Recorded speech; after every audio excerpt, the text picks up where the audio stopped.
نحمده ونصلي على رسوله الكريم اما بعد فاعوذ باللہ من الشیطان الرجیم بسم اللہ الرحمن الرحیم۔ نیت کے مسائل۔ اعمال کے اجر و ثواب کا دار و مدار نیت پر ہے۔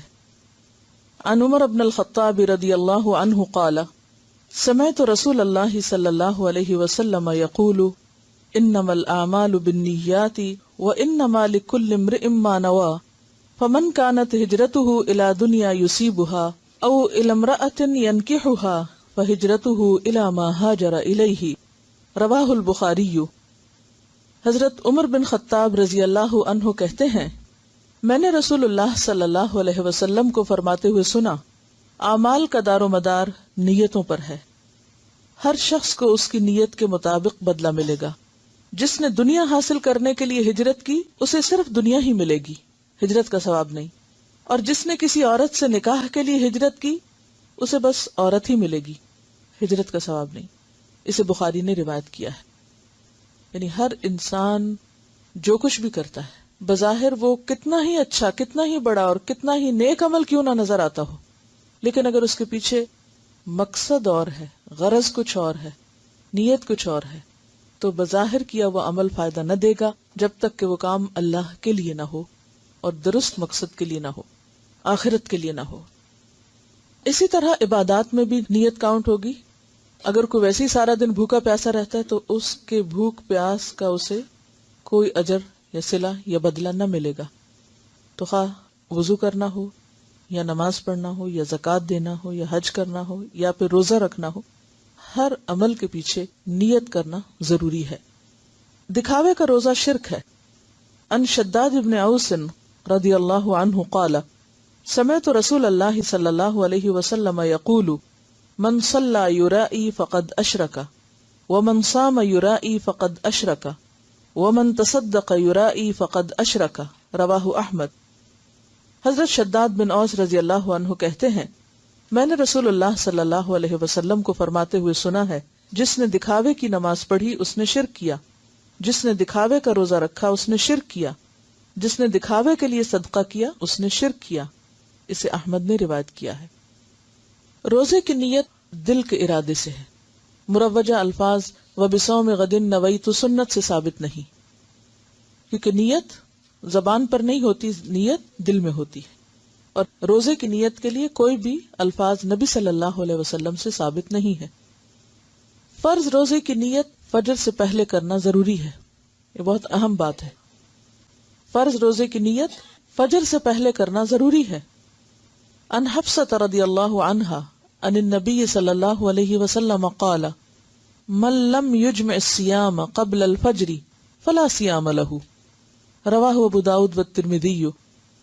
حضرت حفصہ رضی اللہ عنہا سے روایت ہے نبی اکرم صلی اللہ علیہ وسلم نے فرمایا جس نے فجر سے پہلے روزے کی نیت نہ کی اس کا روزہ نہیں۔ اسے ابو داؤد اور ترمذی نے روایت کیا ہے۔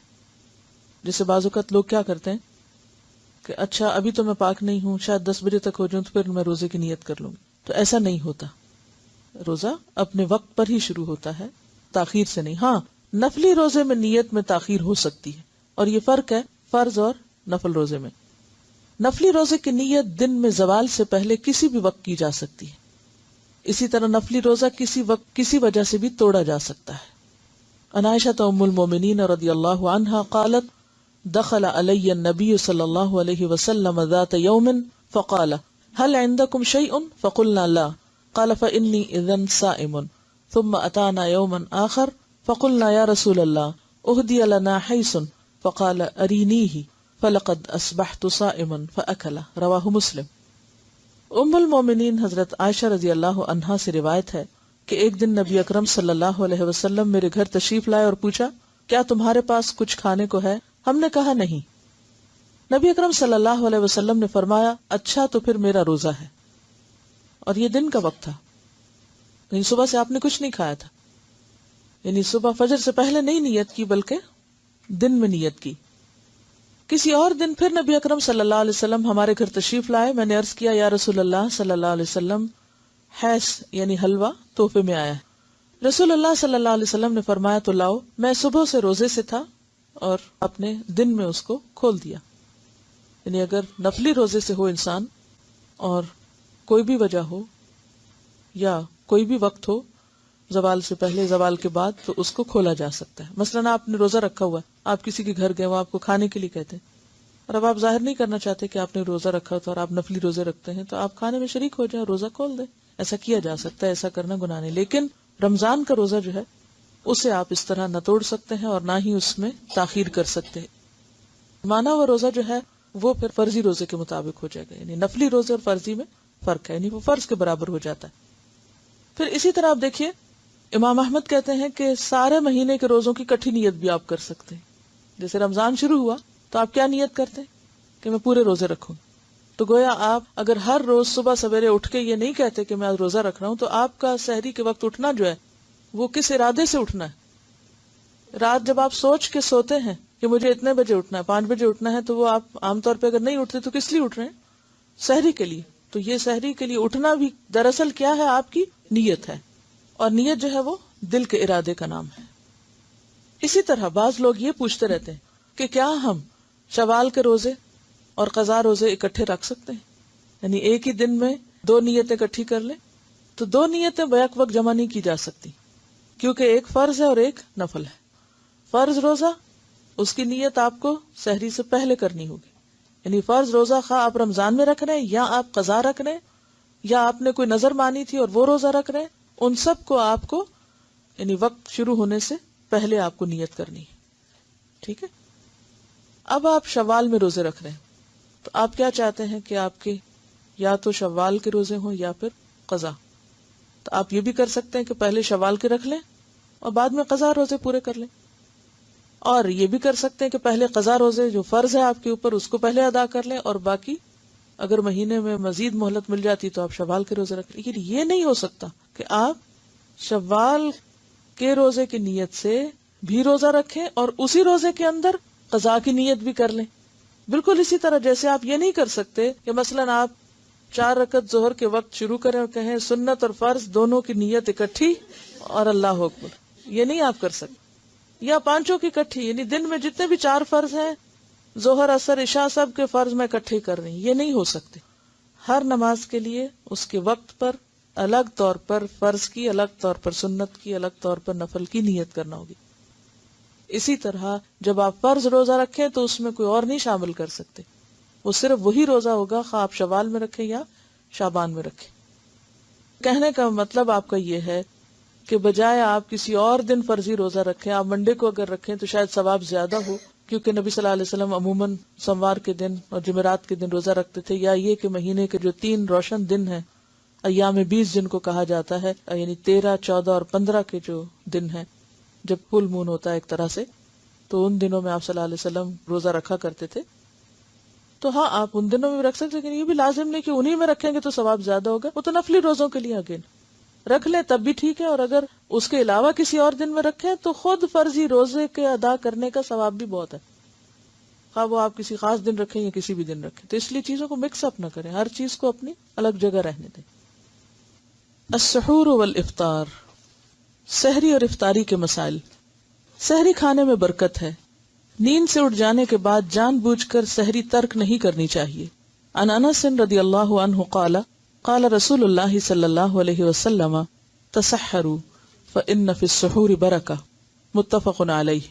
حضرت انس رضی اللہ عنہ سے روایت ہے کہ رسول اللہ صلی اللہ علیہ وسلم نے فرمایا سحری کھاؤ کیونکہ سحری کھانے میں برکت ہے. اسے بخاری اور مسلم نے روایت کیا ہے. اور برکت کا معنی یعنی تھوڑا بھی کھا لے تو اس سے انسان کی سیٹسفیکشن ہو جاتی ہے، اور بالکل اگر کچھ نہ کھائے تو اس سے ایک اور طرح کی فیلنگ ہوتی. دوسری بات یہ کہ جو کھانا بابرکت ہوتا ہے وہ انسان کی صحت کا بھی ضامن ہوتا ہے، یعنی اس وقت کا کھانا جو ہے وہ انسان کے لیے کئی قسم کے فائدے رکھتا ہے. رمضان المبارک میں فجر کی اذان سے پہلے سحری کے لیے اذان دینا سنت ہے، یعنی سحری کے لیے جگانے کو جو اذان دی جاتی ہے، سحری کا وقت بتانے کو، تو وہ اذان بھی دی جا سکتی ہے.